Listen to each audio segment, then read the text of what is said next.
Housewives of Potomac season finale. Anyway, so we started with Karen and Ray planning their vow renewal. It's nothing much to see there. Ray cracks a joke, is there going to be butterflies there? Then the wedding planner was like, well, only the ones in your stomach. Then they talk a little bit more about plans for tomorrow. We find out Raven, unfortunately, is ill and will not be present at the vow renewal. But her son is going to walk her down the aisle, so that's great. Next scene is the double date that has been teased and teased. Michael finally has a date with Juan. The wives seem like they're both irritated by this relationship, but for some reason, the men don't even get it. Then Michael is like clowning Chris, talking about, is he getting paid by Candace? Is Candace not still on her mother's payroll? It's very nasty, basically. Then Juan and Robin start talking about having actually Ashley brings it up. Oh, are you guys talking about having babies? Then they start talking about it, and Robin clearly doesn't want to have a baby by herself because 13 years ago Juan wasn't even interested. She said their relationship was rocky. Even if your relationship is rocky, those are your boys. Show up and show out. Don't come and ask me to have no other baby for you when you didn't even try with the first two. So it was like a little spat. Obviously, Juan doesn't want to talk about it. He's very embarrassed by this. But Robin is like, that's the truth. We got to discuss it. They haven't talked about the wedding, which in hindsight, now we're thinking Michael was right. There's no wedding that is about to happen. But it's all crazy. Anyway, dinner is over or lunch, whatever. The date is over. Then we get to Candace signing her contract. She's very excited. Her mom is there. Chris is there. And she says how adorable Chris is. And basically without Chris, you know, things might not have happened for her, which is adorable because at the end of the day, yes, money is extremely important in any union. But for someone to make you feel that wholesome, that's a good thing. And that's something you can't really buy. I'm not even sure why she's signing a deal. I would have thought she'd go independent because she did everything else by herself. You might as well go independent, get your money 100%. But she wants to sign a deal. I guess it's part of her dream, so she does that. The next thing, Juan and Robin again. We're getting a lot of Juan and Robin this episode, which is the final episode, which is weird. So he gets to embellish. Robin is very proud of herself that she was able to get this warehouse going. And she's talking about how, you know, her business is growing. She needs to focus and take the next step. Then she brings up the babies, and Juan is clearly irritated. He's like, why are we talking about this ago? That was 13 years ago. She's like, well, did you change a diaper? The fact that he didn't change a diaper, that is crazy to me. And he's like, don't talk about this. Don't talk about this. And he's like so mad. Juan eventually storms out, takes his mic off, gives it to the producer saying that he's not going to keep the mic on if she keeps talking about this baby thing. Then Robin walks to the car. Her hand is in the car talking to him. And he's like, I'm not a messed up dad. You're saying it like I'm a messed up dad. She's like, well, when they were infants, you know, things weren't as great. Then he's like, you never even say what you did. What could she have done? She had kids back to back for you. Like, all you needed to do was show up, sir. Then he winds up the window, almost like actually hitting her because she like looked at her arm like she was injured. The next scene is Karen planning arriving at her venue.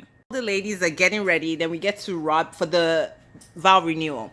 Then we get to Robin, and Robin is talking to Giselle, telling her like, man, Juan is mad at me. Like, he's not happy that I brought up the children stuff and how he was a shitty dad when I was pregnant, when I had the babies 13 years ago.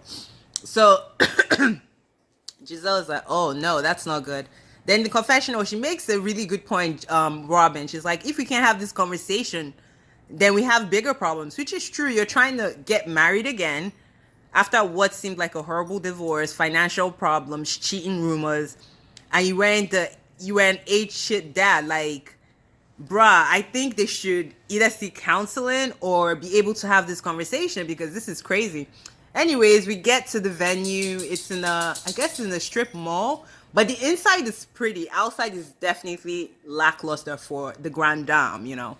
But I don't blame her. Save your coins. I ain't wasting money on no vow renewal with the man I'm probably gonna marry till I die. Like, get out of here with that. So the ladies arrive. Candace comes in with some negativity. Ugh, what is this? Like, girl, your mom paid for your parents paid for your whole wedding. You couldn't even afford your wedding. So how dare you even speak on someone that is paying for their own stuff? Like, girl, bye. Her mom is there. Her mom is not negative, surprisingly. Ashley arrives. Ashley's dress is horrible. Like, she's looking like she's going to the club and not a wedding. Like, very weird. Then Ray is there mingling, having a good time. Some ladies like, oh, Bill Gates got nothing on you. He's like whispering, except he's going through a divorce now. Like, bruh, What the hell? I think that's the least of Bill Gates' problems, but it was a funny moment. And every woman looks good. Mia arrived. Mia looks gorgeous. Everyone looks gorgeous except I didn't like Ashley's outfit because it felt too short, too clubby, too strippy. I don't know. I just didn't like it.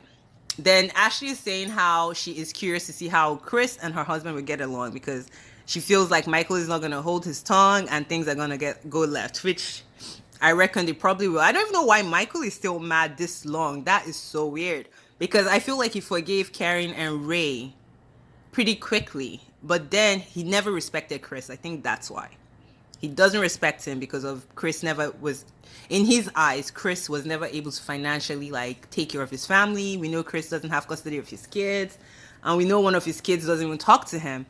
And yeah, so I think that's why Michael is like a typical man's man, even though he grabs butts occasionally. But he's one of those old school guys. Like, if you can't provide, you're not a man. And Ray obviously at one point was a millionaire, just like Michael. Even though like I don't know what Ray's current financial status is, but I think that's probably why he probably has more respect for Ray. But that's just my take on it.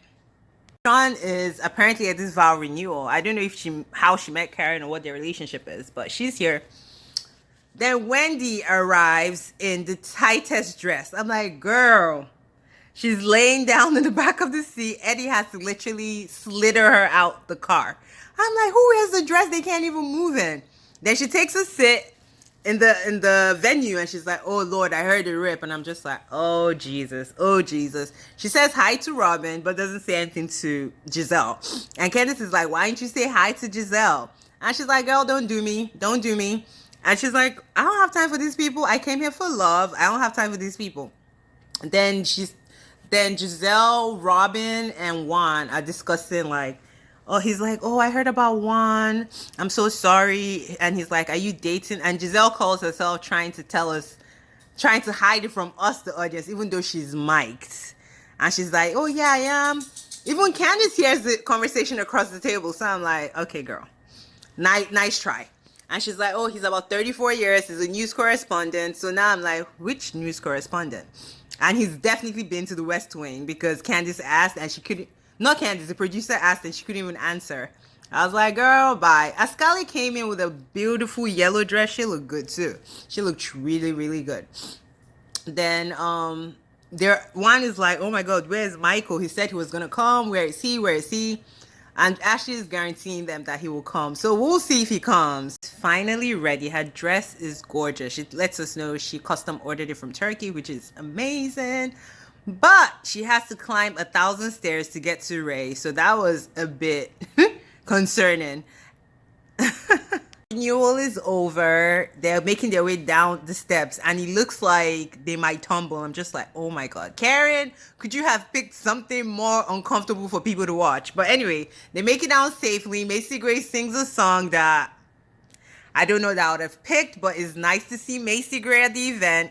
The ladies are like, is that Macy Gray? No one really cheered for the song. So what we heard, I didn't really like. So I'm not surprised.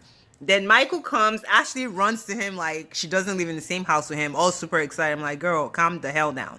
Comes to the table. He and Juan are like this close talking to each other when he first comes, smiling and shit. I'm just like, what is going on with these two? Then Ashley excuses herself, goes to get a drink. Then Michael, basically everybody's like, oh, we missed you. We haven't seen you in a while. He says hi to everyone. Gordon meets him as well. Mia is like, finally, he does exist. The shade.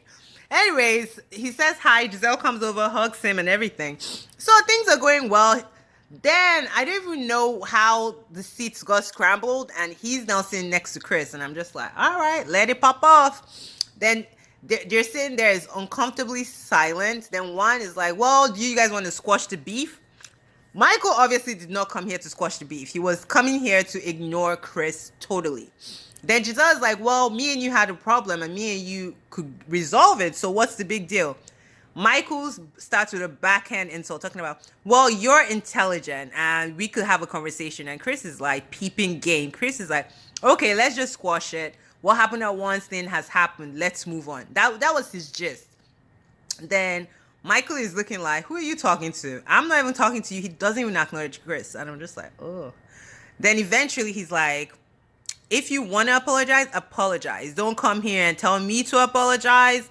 If you put your hands on me, say you're sorry. Then Robin is like, well, you did stuff too. And Juan goes over there to try to squash it. And I'm just like, this is ridiculous. Like, why are we catering to this guy who was accused of sexually assaulting people? Why is he still on my screen? That's what I want to know. Like, now I'm getting mad. All right, whatever. So Candace is like, this is the whitest privilege ever because he doesn't see anything he did wrong, but he sees everything everybody else does wrong. I'm just over Michael. He is like, bruh, take several seats. Like, take a whole bunch of seats. Goodbye. Eventually, Michael just decides, okay, let's end this. Makes up with Chris, which is like BS. He doesn't even look Chris in the eye. Then they shake. Everyone is like, do you want to give him a hug? He's like, no, that's too much. Then he turns and hugs Juan. We're like, why are you hugging Juan? Then they're still on the table. Some of the ladies have gone up to dance.